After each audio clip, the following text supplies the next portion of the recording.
اللہ کے رسول حضرت محمد مصطفیٰ صلی اللہ علیہ وآلہ وسلم بار بار امام حسین کو بلند کر کے دنیا کو یہ بتاتے تھے کہ یہ حسین مجھ سے ہے اور میں اس حسین سے۔ اے لوگو، اگر اس حسین پہ کوئی مشکل وقت آ جائے اور یہ تم سے مدد طلب کرے تو اس کا ساتھ دینا، کیونکہ یہ جنت کے جوانوں کا سردار ہے، میرا خون ہے، میری اولاد ہے۔ لیکن افسوس، ابھی رسول اللہ کی رحلت کو تھوڑا وقت ہی گزرا تھا کہ کربلا کے میدان میں ایک طرف 9 لاکھ کا مجمع تھا تو دوسری طرف وہ حسین جس کو اللہ کے رسول اپنے کندھوں پہ سوار کرتے تھے۔ امام حسین علیہ السلام اپنے نانا کی امت سے بار بار کہتے رہے کہ کیوں میرا رستہ روکا ہے؟ اے لوگو، پہچانو، میں تمہارے نبی کا نواسا ہوں۔ کیوں 3 دن سے میرے بچوں کو پیاسا رکھا ہے؟ کیوں میرے عزیز و اقارب کو شہید کیا ہے؟ بتاؤ، کیا میں نے رسول اللہ کی شریعت میں ترامیم کی ہے؟ کسی انسان کا حق کھایا ہے؟ کسی انسان پہ ظلم کیا ہے؟ اتنے میں فوج یزید ایک آواز میں کہنے لگی، اے حسین، ہم سب تجھے تیرے بابا علی کے بغض میں قتل کر رہے ہیں تاکہ یزید ہماری جھولیاں دولت سے بھر دے۔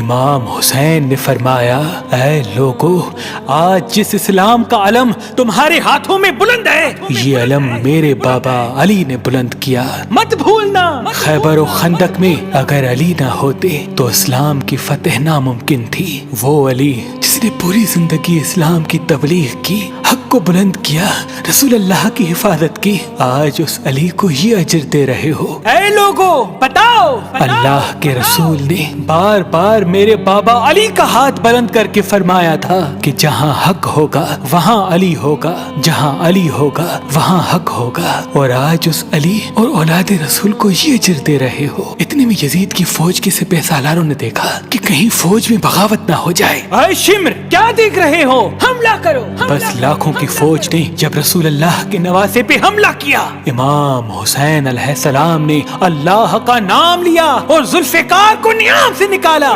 تاریخ گواہ ہے، ایک طرف لاکھوں کا مجمع اور ایک طرف 3 دن کا بھوکا پیاسا حسین ابن علی۔ زمین پہ اس طرح کی جنگ پہلے کبھی نہیں دیکھی تھی کہ ایک تنہا انسان لاکھوں کے مجمع کو اس طرح سے فنار کر رہا ہے کہ فوج اشکیا واپس پلٹ کے بھاگنے لگی۔ امام حسین فوج یزید سے مخاطب ہو کے فرماتے ہیں، آؤ، 3 دن کے بھوکے کی جنگ دیکھو، 3 دن کے پیاسے کی جنگ دیکھو، رسول کے اس نواسے کی جنگ دیکھو، اس کی جنگ دیکھو جس کا جوان بھائی مارا گیا، جس کے جوان بیٹے کو نظروں کے سامنے قتل کیا گیا، جس نے اپنے ہی ہاتھوں سے اپنے بچے کی قبر بنائی۔ امام حسین شیر کی طرح فوج یزید سے لڑ رہے ہیں۔ اتنے میں آواز غائب آتی ہے، حسین، تیرا اللہ تجھ سے راضی ہوا۔ بس اس صدا کا سننا تھا، امام حسین علیہ السلام نے اپنی ذوالفقار کو تھام لیا۔ اتنی میں عمر بن سعد کہتا ہے، شمر، کیا دیکھ رہے ہو؟ یہ علی کا شیر ہے، اس کو مات دینا ناممکن ہے، جاؤ خیموں کو آگ لگا دو۔ بس کچھ ظالموں نے بیبیوں کے خیموں کو آگ لگا دی اور کچھ امام حسین کو دور سے تیر مارنے لگے۔ امام حسین کبھی بیبیوں کے خیموں کی طرف بڑھتے ہیں، کبھی فوج کی طرف جاتے ہیں۔ عمر بن سعد اور شمر نے فوج کو 4 حصوں میں تقسیم کر دیا اور یہ کہا کہ کوئی بھی حسین کے قریب نہ جائے، جس کے پاس جو جو چیز ہے وہ دور سے حسین کو مارے۔ جس کے پاس نیزہ تھا اس نے نیزہ مارا، جس کے پاس تیر تھے وہ تیر مارتا رہا، جس کے پاس برچیاں تھی وہ برچیاں مارنے لگا۔ تاریخ نے لکھا جس کے پاس مارنے کے لیے کچھ نہ تھا وہ کربلا کی گرم زمین سے مٹی اٹھا کے امام حسین کی طرف پھینکتا رہا۔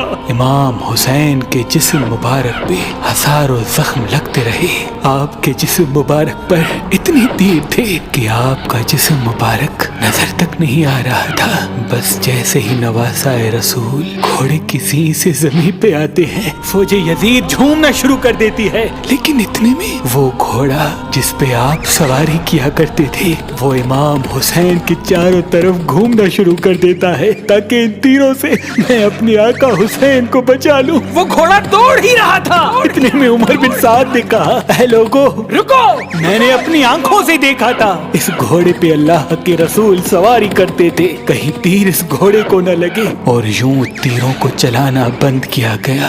افسوس ہے ان لوگوں کو اس گھوڑے کا تو احترام معلوم تھا جس پہ رسول اللہ سواری کیا کرتے تھے، لیکن اس حسین کا احترام بھول چکے جن کو اپنے کندھوں پہ سوار کر کے امت کو دکھایا کرتے تھے۔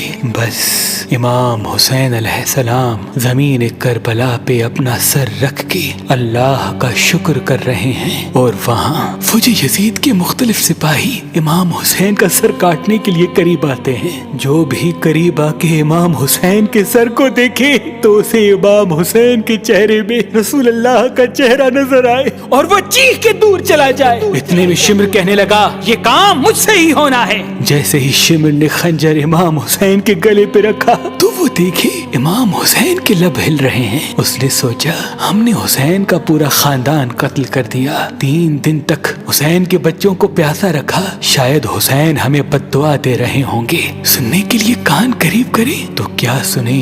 امام حسین علیہ السلام اللہ کی دربار میں اللہ کی نعمتوں کا شکر کر رہے ہیں کہ اے اللہ تیرا شکر ہے کہ اس عظیم امتحان کے لیے تو نے اس حسین کو چنا۔ اتنے میں امام حسین نے آنکھیں کھولی اور شمر سے کہا اے شمر کیا تو نہیں جانتا میں رسول اللہ کا نواسا ہوں، جنت کا سردار ہوں، حق پہ ہوں، بے جرم ہوں۔ شمر نے کہا ہاں مجھے معلوم ہے، پھر آپ نے فرمایا تو کیوں قتل کر رہے ہو؟ شمر نے کہا تاکہ یزید میری جھولی دنیاوی دولت سے بھر دے۔ بس یہ کہتے کہتے شمر امام حسین کا گلا کاٹتا رہا اور فوج یزید مسلسل جھومتی رہی۔ امام حسین کے سر قلم ہونے کے بعد سادات کو لوٹا گیا۔ امام حسین کے سر مبارک کو نوکے سنا پہ بلند کر دیا، بی بی سکینہ کو تماچے مارنے لگے، رسول اللہ کی نواسیوں کے سروں سے چادر کو لوٹ لیا اور امام حسین کے جسم مبارک کی توہین کرنے لگے۔ تاریخ نے لکھا امام حسین کے جسم پر جو جو چیزیں تھیں ان کو لوٹنے لگے۔ اتنے میں ایک شخص امام حسین کے جسم کے قریب آیا۔ امام حسین کے ہاتھ میں ایک انگوٹھی پہنی تھی، اتارنے کی کوشش کی نہ اتری، وہ انگلی کاٹ کے انگوٹھی لے گیا۔ آپ کے جسم مبارک کو رسیوں سے باندھ کے کربلا کی گرم زمین پہ ادھر سے ادھر پھرایا گیا۔ اتنے میں عمر بن سعد نے کہا اے شمر حسین اور اس کے ساتھیوں کی لاش کا وہ حشر کرتے ہیں کہ رہتی دنیا تک کوئی بھی یزید کے خلاف آواز نہ اٹھائے، سب کے جسم سے سروں کو کاٹ لو اور سب کی لاشوں کو پامال کر دو۔ زمین کربلا گواہ ہے، کہیں سے کوئی قبیلہ اٹھ کے آتا ہے اور کہتا ہے کہ ہم حر کی لاش کو پامال ہونے نہیں دیں گے، کہیں بی بی ام لیلا کا قبیلہ آ کے کہتا ہے کہ ہم علی اکبر کا لاشا پامال ہونے نہیں دیں گے، کہیں بی بی رباب کے قبائل کے لوگ کہتے ہیں ہم علی اصغر کا لاش پامال ہونے نہیں دیں گے۔ ایک ایک شہید کی لاش پامال ہونے والی جگہ سے ہٹائی گئی۔ تاریخ گواہ ہے صرف رسول اللہ کا اکیلا نواسا کربلا کی گرم زمین پہ پڑا رہا اور مغرب کے گھوڑے مشرق کی طرف، مشرق کے گھوڑے مغرب کی طرف دوڑتے رہے۔ امام حسین کا جسم پامال ہوتا رہا۔ امام جعفر صادق علیہ السلام فرماتے ہیں میرا سلام ہو میرے اس غریب دادا پر جس کی لاش کو اس طرح سے پامال کیا گیا کہ ان کی دائیں پسلیاں بائیں پسلیوں کی طرف چلی گئی اور بائیں پسلیاں دائیں پسلیوں کی طرف چلی گئی، جن کا سینہ اور پشت ایک ساتھ ہو گیا۔ سلام ہو میرے اس بے وطن دادا حسین پر جن کے جسم مبارک کے ٹکڑوں کو زمین کربلا پہ بکھیرا گیا۔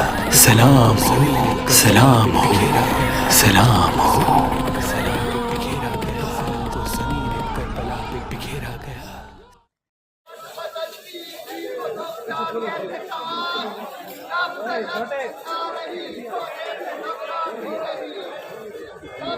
بھائی ویڈیو کو ذرا بڑھانی ہے۔